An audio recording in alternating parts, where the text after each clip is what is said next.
right, guys, so we have somebody really special with us today, and we are delighted to welcome Conor Madden. So in 1997, a young Conor Madden watched as Cavan claimed the title of Ulster champions. Little did he know it would take over 20 years until Cavan would claim the title again, and he would be one of the players vital to his cause. Conor, it's absolutely lovely to have you with us here today. How's all with you guys at home? Very good, very. Thanks first of all, guys, thanks for having me on. Delighted to be on it. So Anthony got on to me there. So once Anthony sent me a request, it was very hard to turn it down. So yeah, all's good. Back here in Cavan, it's sunny at the moment, but it's been a bit changed. But it's been snowing at one stage of the day, but the sun's starting to creep out now again. Well, the snow's on the mountains over here, so maybe we'll be seeing less of this in the upcoming times and more sun for all of us. Both of us. Conor, how has the last year been for you and everybody at home? Like, tell us a bit much, because we obviously Bláithín and I haven't been home, so we've no idea. So could you give us a bit of information on that? Yeah, look at it. I suppose it's been it's definitely been something that we'll definitely all will be able to remember the last, from say what, March 2020 and up and even till now. Like when it started off first, I think everybody was sort of thinking it was like a 3-4 week thing that will eventually get over after a couple of weeks, but over 12 months and we're still sort of talking about COVID. And to be honest, I think everybody's sick is talking about COVID at this stage, but it is what it is, I suppose. Look, it's from me myself personally, it's been a big year in terms of like it just coincided COVID actually at the same time I was moving home from Dublin. So I was sort of planning on setting up my own business. So when I did move home, it sort of made the sort of transition of moving back home a small bit easier, because as you can imagine, everybody has sort of moved out of the cities now and back home and are living with their mum and dads and stuff like that. So it made it actually a small bit easier. But the first few months, I think everyone probably, there was a bit of novelty with the whole COVID, you know, idea of working from home and, you know, doing these Zoom classes and everything like that. It was a complete novelty. Zoom. Yeah, I think everybody had done the Zoom classes, Zoom quizzes. Everybody was sort of an expert on Zoom after a couple of months. But and then I suppose the novelty started to wear off probably coming into the summer. But in saying that, there was a bit more relaxation here in Ireland at that stage, where things were starting to open a small bit and there was a bit more normality. But then I suppose the big turning point was probably around December onwards, when everything sort of shut down, and you know, the longer evenings, the bad weather. I think it's probably made it a lot more difficult for a lot of people, the last lockdown, and there's still no real end in sight. We all probably thought at this stage that we'd be sort of over COVID and it'd be something we'd be talking about in the past tense, but it seems to be something that we're going to be probably living with for another foreseeable future. So look, personally, there's been some massive highs, obviously, with the football and even setting my own business. But like everybody else, there's been days where you've really like sort of reminisced of old times of being able to just go for a coffee, meet your friends, go for a drink or something like that. And it's just, you know, you have to sort of think twice that you can't do those things, which you probably would have never given a second thought beforehand. Yeah, everybody's wanted to get out of their mum and dad's house as soon as they went back into it. I think the parents can't wait to see the back of some people as well. So you were chatting, you kind of mentioned a few of the highs that you had last year there, and one of them, I suppose, that like kind of stands out, two moments that stand out to us is one in your personal life, setting up your own business, and then trying to get kind of working on that and getting that going. But I think the one that everybody knows really all about was Cavan, after 23 years, getting to claim the Ulster championship again. So like, I know it was like, at what point, like kind of within the championship, because obviously you had started the championship last year, then had to take a massive break after COVID kind of finished. Like, did you know you were going to get back on the pitch? Was it kind of like, oh, look, we'll just keep going, we'll see where we go? And then confirmation came that it was like, right, we're going back straight onto it. Like, yeah, how did it all kind of happen? Yeah, well, I suppose from like what I think it was the weekend before our second last league game, you know, that announcement came out from the Taoiseach first, and then obviously the GAA followed up that all fixtures was postponed. And like that, like everyone probably thought at that stage that maybe it could be 5-6 weeks down the line and we'll eventually get playing. And then probably there was a realization at that stage that no, there didn't seem to be much of an end in sight, and nobody knew exactly what was happening.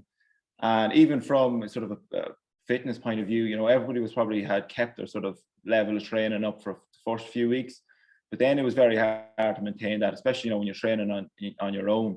And then I suppose the whole thing, whether club was going to come back first, county was going to come back first, nobody really knew. And I think that was probably the most difficult aspect of it all, the fact, the lack of knowing what was going to happen. So then obviously the club football came back, and that was great. You know, I think it was the GAA made the right call on that, getting all the players back, you know, not just into county teams. And you know, there was a real novelty to all, I'd say, club championships last year, because you probably had a lot of inter-county players probably training with their clubs consistently for the first time, especially myself. You know, it was the first time I probably trained consistently with my club for a number of months in a couple of years. So, you know, there was that novelty, and I think it was sort of a breath of fresh air for a lot of lads, you know, being able to go back and sort of relax and play with their clubs. But then we obviously knew that the inter-county championship was going to go ahead, and, you know, the only thing, what problem was, you know, once the club championships were starting to finish up, there was obviously that the major rise in cases, and so the GAA was getting a lot of criticism back home at that stage. So, you know, there's a lot of conversations were had even amongst us as players, saying, you know, what's the right thing here to do? Should we be going back? You know, with the rest of society almost shut at that stage. There was, I don't even know if it was a level of guilt, but we probably did feel a level of guilt to say, you know, is GAA the most important thing? But anyway, you know, we got on with it, and games resumed. And once the game started to resume, you know, it was giving people at home an outlet of, you know, it was sort of setting up the weekends. You know, up until that, you know, Monday, Sunday was all the sort of same thing. But the fact that, you know, the GAA was back and it was, you know, on people's TV screens at the weekend, it sort of, you know, that level of criticism probably wavered a small bit. And then going into the actual championship, we probably, Cavan individually, we were probably coming off obviously the back of two really disappointing results, you know, and ended up probably going from a position of what we thought maybe get back to Division 1, where we ended up in Division 3. And it was just, you know, it was those couple of weeks, it was just really like, oh my God, what are we sort of after letting happen here? And just that amongst everything else, with obviously the depression around of the COVID, it really was a tough few weeks. But then look at, we played Monaghan in the first game. I actually wasn't, I was injured for that game, but I was sitting at home watching the game like everybody else, because you could, like that, you know, if you weren't on the match day panel, you couldn't go to those games.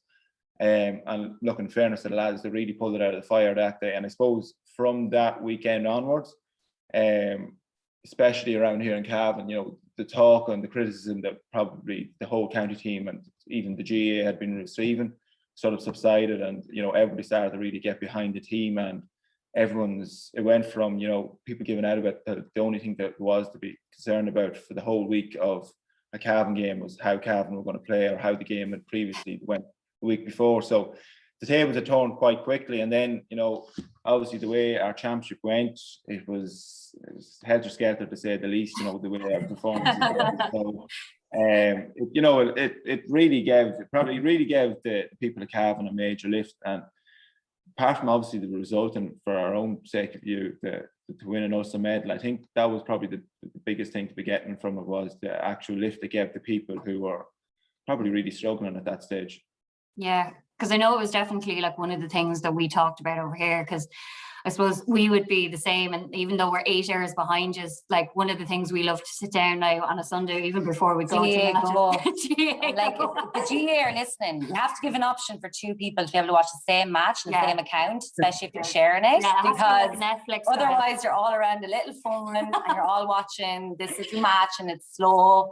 But yeah, you get up, and it was great to get up and watch. And I mean, like, getting to see, I suppose, you guys in the Ulster Championship, and just see like the way that it was with the semi-finals, like even give ourselves like a lift, because we had got all our games stopped as well, and then we ended up kind of doing a round robin championship in the last 2 weeks of September. So yeah, if you think like it was bad back home with the criticism and looking at the matches and saying, what do you think their chances are next week, it's twice as bad out here, because it's all we talk about.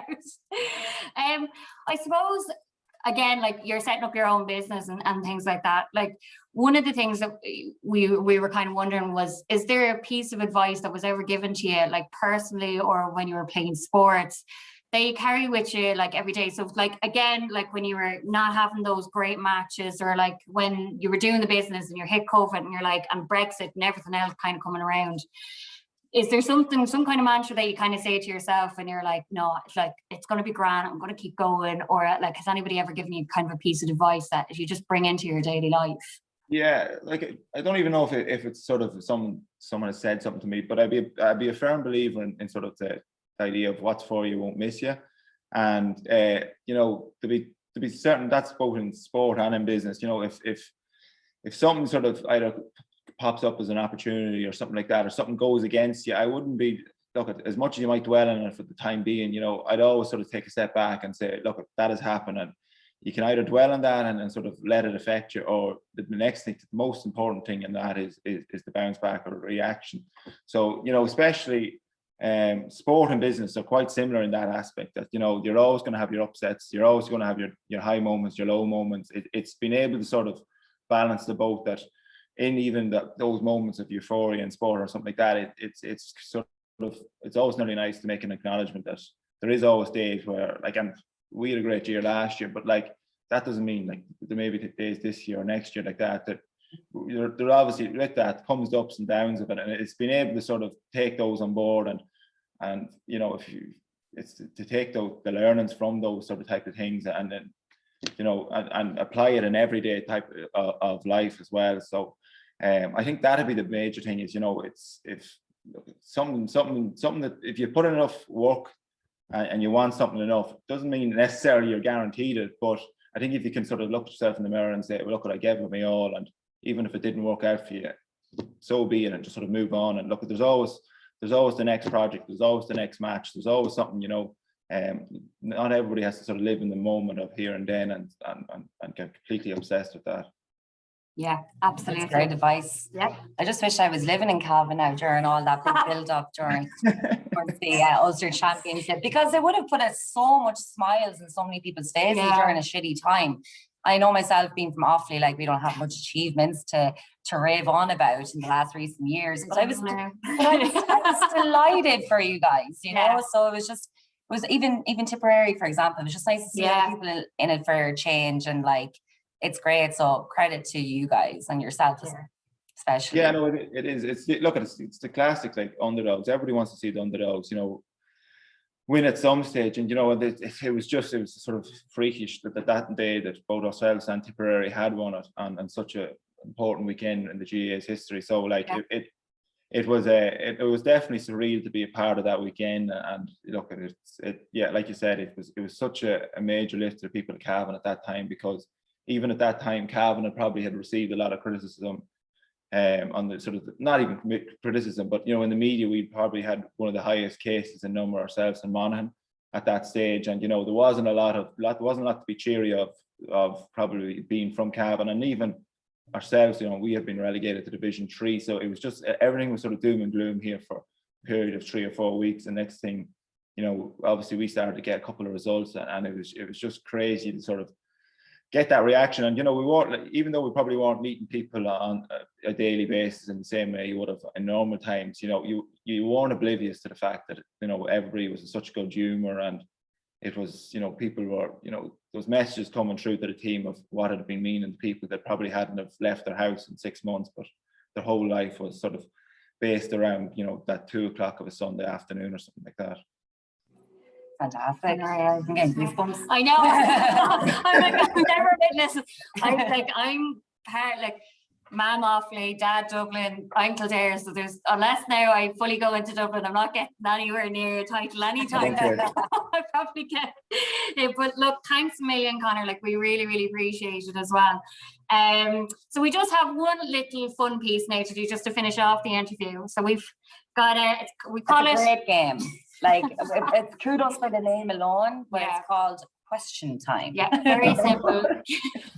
Keep it going. We don't like to do anything complicated around here. So we're going to do 5 questions. It's kind of like would you rather. and then a few just like random ones thrown in there as well. Yeah. Right. So I'll start off. So we'll probably ask them either or. Lou, do you want to start? Yeah, sure. So Connor, which actor or actress would you like to play you in a movie about winning that Ulster Championship? Jesus.